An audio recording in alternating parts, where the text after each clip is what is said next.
Hi friends, బాగున్నారా? Welcome to my channel Hariprasad హరివి. ఎంత బాగుండాలి అందులో మేము ఉండాలి. చూసారు కదా చిన్న గార్డెన్ ఎంత అందంగా ఉందో.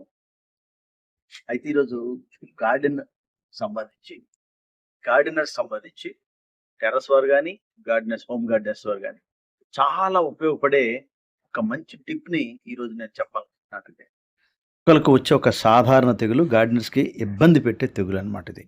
ఆ తెగులు నివారణ అనేది మనం మన ఇంట్లో వస్తువులతోనే ఈజీగా చేసుకునే తెగులు అనమాట. ఆ విధంగా మనం సొల్యూషన్ చేసుకోవచ్చు ఈజీగా. అది ప్రివెంటివ్గా మనం తయారు చేసుకుంటే చాలా చాలా ఉపయోగం అండి. అందుకోసమే ఈరోజు స్పెషల్గా ఈ వీడియో చేస్తున్నాను. కాబట్టి ఈ ఈ తెగుళ్ళు అనేవి సాధారణంగా మన టెర్రస్లో కానీ మన గార్డెన్లో కానీ వస్తూనే ఉంటాయండి. ఈ వీడియో అనేది మీరు స్కిప్ చేయకుండా చివరి దాకా చూస్తే మీకు ఏ డౌట్ ఉండదండి. ఈజీగా మీరు చేసుకోవచ్చు.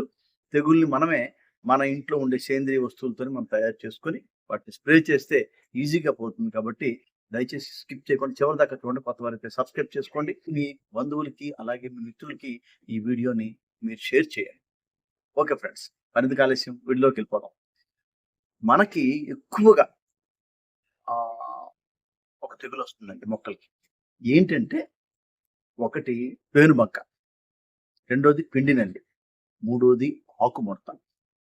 పిండి నల్లికి అలాగే పేనుబంకకి చాలా మెథడ్స్ మనం చెప్పుకున్నాం.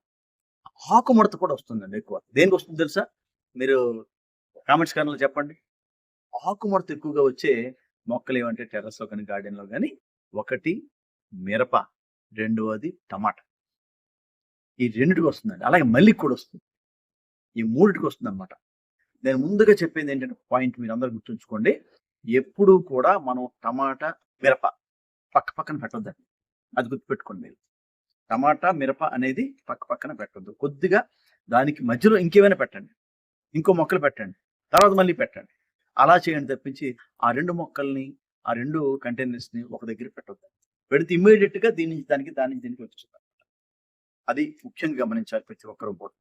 టమాటా పెట్టి టమాటా పక్కనే వరుసగా మిరప పెట్టారనుకోండి, రెండింటికి వచ్చేస్తాం. కాబట్టి దయచేసి అలా చేయొద్దు. ఇకపోతే మళ్ళీ కూడా అలాగే వస్తుందండి. మళ్ళీ కూడా ఈ ఆకుముడత తెగులు బాగా వస్తుంది. అయితే ఆకుముడత ఎందువల్ల వస్తుంది అనే దానికి ఇది రీజన్ అని కరెక్ట్గా ఉండదండి. ఒకటి ఏంటంటే ఇది వైరస్ వల్ల రావచ్చు.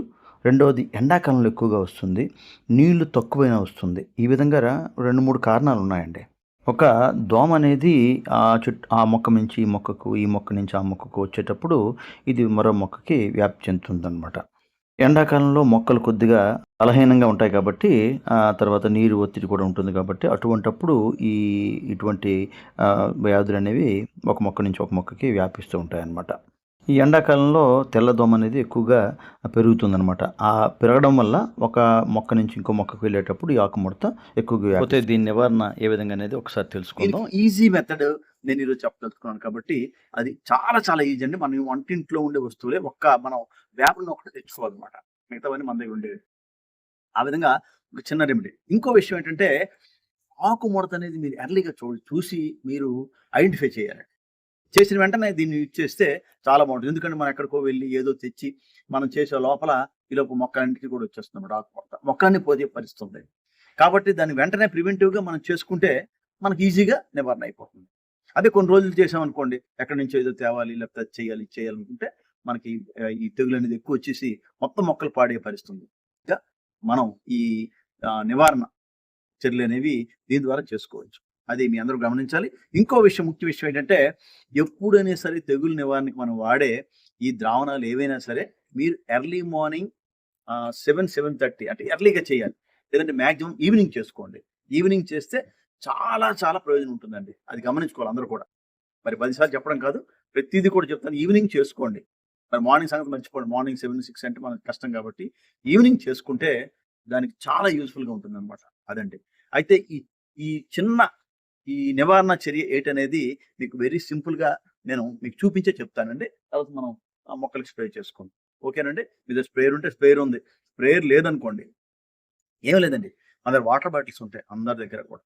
ఆ వాటర్ బాటిల్ ఈ ద్రావణం వేసుకోండి. 1 లీటర్ చాలు. వేసుకొని దాన్ని జస్ట్ మనం చిన్న హోల్స్ పెట్టుకుంటే అది ఈజీగా మనం స్ప్రే చేసుకోవచ్చు మొక్క పైన, ఆకుల మీద. అది మరి ఎక్కువగా ఉందనుకో ఆకుముడత, మళ్ళీ ఉందనుకోండి, ఎక్కువ ఉందనుకోండి, మొత్తం అంతా కూడా మీరు ప్రూనింగ్ చేసేస్తే మనకి ఈజీ అయిపోతుంది. సగం వరకు తీసేయచ్చు. బాగున్న బట్టి మనం స్ప్రే చేసుకోవచ్చు. ఆ విధంగా కూడా చేసుకోవచ్చు అనమాట. ఎక్కువ ఉంటే మాత్రం తీసేసేయండి. తక్కువ ఉన్నదనుకోండి ఈ విధంగా స్ప్రే చేయండి, సరిపోతుంది. ఓకేనండి. అయితే ఆ ద్రావణం అనేది ఎలా చేయాలి, ఏ వస్తువులు ఉన్నదనేది సింపుల్గా నేను చెప్పేస్తానండి.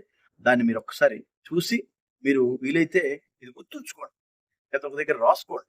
ఈజీగా వచ్చినట్టు వెంటనే, ఎందుకంటే మనం విన్న తర్వాత కొన్నాళ్ళ తర్వాత మర్చిపోతాం. కాబట్టి దయచేసి రాసుకుంటే మీకు ఈజీగా ఆకుముడత వచ్చిందా పలానా వీడియో అని చెప్పి మీకు ఐడియా ఉంటుంది. దట్ వీడియో వెళ్ళిపోవాలి. ఓకే ఫ్రెండ్స్, ఆ ద్రావణం అనేది ఏ విధంగా తయారు చేయాలో ఒకసారి చూపిస్తా. ఒకసారి చూడండి. ఒక లీటర్ వాటర్ తీసుకున్నామండి. ఇది లీటర్ వాటర్ అండి, సుమారుగా అనమాట. దీనికి సింపుల్, వెరీ సింపుల్ అండి.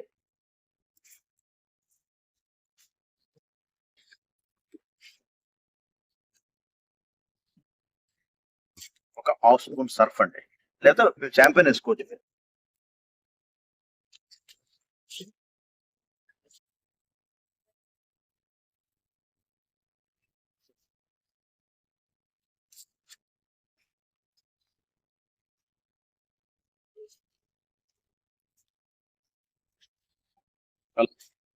కొద్దిగా సోడా పొడి అండి, బేకింగ్ సోడా. మీకు తెలుసు కదా, అందరూ చూసే ఉంటారు, ప్రతి ఇంట్లో ఉంటుంది బేకింగ్ సోడా.